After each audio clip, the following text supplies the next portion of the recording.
American females enjoy considerable equality. They vote, hold public offices, and even run for presidency. You as young historians should know that countless people contributed and sacrificed to fight against gender discrimination for a long time. Although the official event that marks the initiation of the women's rights movement is dated back in 1848, we'll begin our journey from the Second Great Awakening, further before the Seneca Falls Convention, to examine the cause and the early stage of the reform. Our journey to revisit the antebellum period will be guided by 6 great females. 1. Elizabeth Cady Stanton, the writer of the Declaration of Sentiments. 2. Lucy Stone, the founder of American Women's Suffrage Association. 3. Lucretia Mott, the founder of National Female Anti-Slavery Convention. 4. The Grimke Sisters, the great lecturers who advocated feminism and abolitionism in the South. 5. Amelia Bloomer, the dress reformer and a female journalist. And 6. Sarah Margaret Fuller, who connected feminist movements between Europe and America. With them accompanying us, let's travel back to the early 1830s in the Northeast, where the Second Great Awakening had its greatest influence. As the Second Great Awakening propagated good work and faith, people, especially virtually educated females, began to question the morality of slavery and the use of alcohol. When female reformers tried to participate in anti-slavery events, patriarchal society wasn't ready to accept them in public. When Lucretia Mott and 5 other American delegates, female delegates, attended the World's Anti-Slavery Convention in 1840, they sat in segregated seats from the male participants and were prohibited to express their opinions. Enraged female delegates then realized the injustice of exclusion of females who had the same abilities as males in reform movements. The time has come to elevate their social status and equality in the society.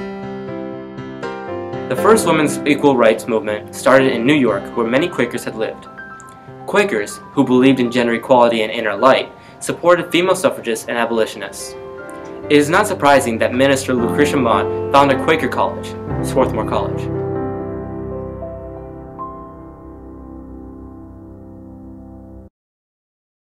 Quaker societies in the Northeast, women's rights reformers expressed their views through speeches and writings.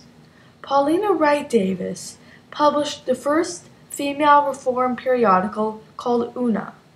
Amelia Bloomer initiated female dress reform through the Lily. The Grimke sisters produced a series of speeches and writings against slavery and gender injustice, including Appeal to the Christian Women of the South. Elizabeth Cady Stanton tied religious virtue and female rights together in her book The Women's Bible, and Sarah Margaret Fuller helped spread feminist ideas to Europe in her books including Women in the 19th Century. In spite of the criticism from men against these active women who opposed subservience to their husbands, female reformers tirelessly published essays that became the milestones for the national suffrage movement. We see no reason why it should be considered disreputable for a woman to be usefully employed, while it is so highly respectable for her brother. Why it is so much more commendable for her to be a drone, dependent on the labors of others, than for her to make for herself a name and fortune by her own energy and enterprise. Can women be content with this aimless, frivolous life? Amelia Bloomer, The Lily. As periodicals spread the idea of female equality throughout the nation, the time had come to put the reform movement into action.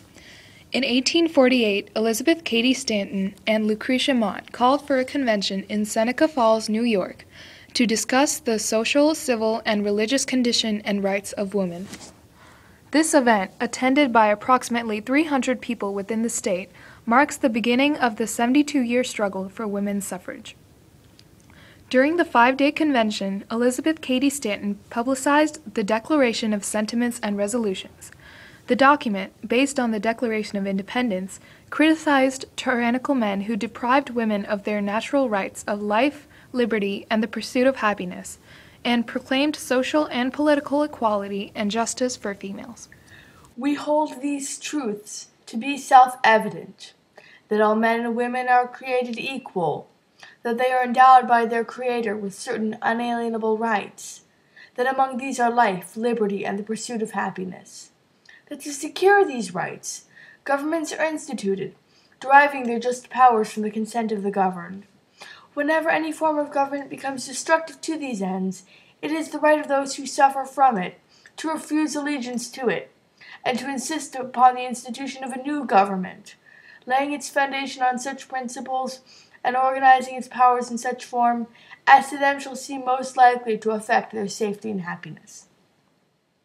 Prudence, indeed, will dictate that governments long established should not be changed for light and transient causes, and accordingly all experience has shown that mankind are more disposed to suffer while evils are sufferable than to right themselves by abolishing the forms to which they are accustomed. But when a long train of abuses and usurpations, pursuing invariably the same object, evinces a design to reduce them under absolute despotism, it is their duty to throw off such government and to provide new guards for their future security. Such has been the patient sufferance of women under this government, and such is now the necessity which constrains them to demand the equal station to which they are entitled. Declaration of Sentiments by Elizabeth Cady Stanton.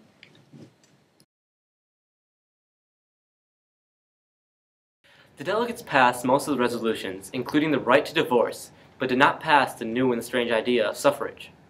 Males and even the majority of females disagreed on female participation in politics, a solely male territory. The next day, the media mocked and criticized the convention who had proposed the idea of female suffrage. Nevertheless, many female reformers and abolitionists, including Frederick Douglass and William Lloyd Garrison, supported the suffrage movement. Following the less organized Seneca Falls Convention, attendees from the 1848 convention organized the first National Women's Rights Convention in Worcester in 1850. Held at the national level, more than 1,000 delegates from 11 states attended the two-day convention. Only female delegates were allowed to speak publicly at the convention, leaving males to be spectators. Focused more on political equality, female enfranchisement was the primary issue discussed at the convention. At this event, the delegates were more accepting than they were in 1848, and proposed the addition of female suffrage amendment to state constitutions in hope that such a change in state laws would lead to the modification of the federal constitution.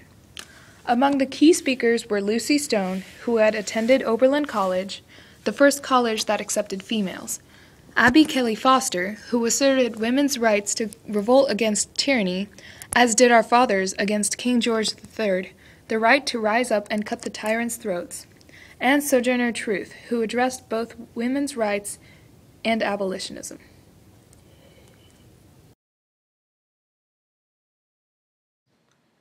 That little man in black there, he says women can't have as much rights as men because Christ wasn't a woman. Where did your Christ come from? From God and a woman. Man had nothing to do with him. If the first woman God ever made was strong enough to turn the world upside down all alone, these women together ought to be able to turn it back and get it right side up again. And out there asking to do it, the men had better let them. Sojourner Truth, Speak to the Akron Convention, 1851. Following the yearly held National Women's Rights Convention, the National American Women's Suffrage Association, led by Elizabeth Cady Stanton, Lucy Stone, and Susan B. Anthony, further advocated female suffrage in the federal Constitution.